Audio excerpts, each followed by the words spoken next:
Hey Mark, here's a little update on the brake calipers.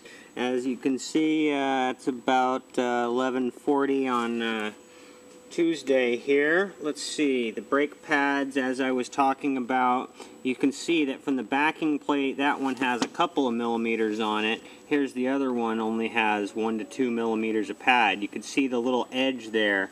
That's the actual pad material that's remaining.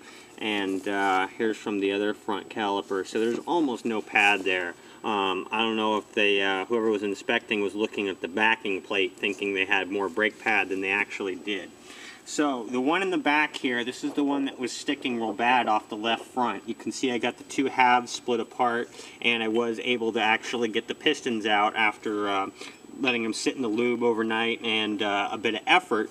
But what I wanted to show you here is if you look inside, there's a bunch of rust and nastiness and goop and all that kind of stuff in there. The little black ring about a ½ inch down is the seal.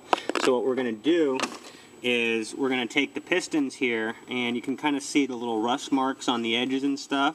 We're going to polish those up, polish up the bores real good, and then put this baby back together.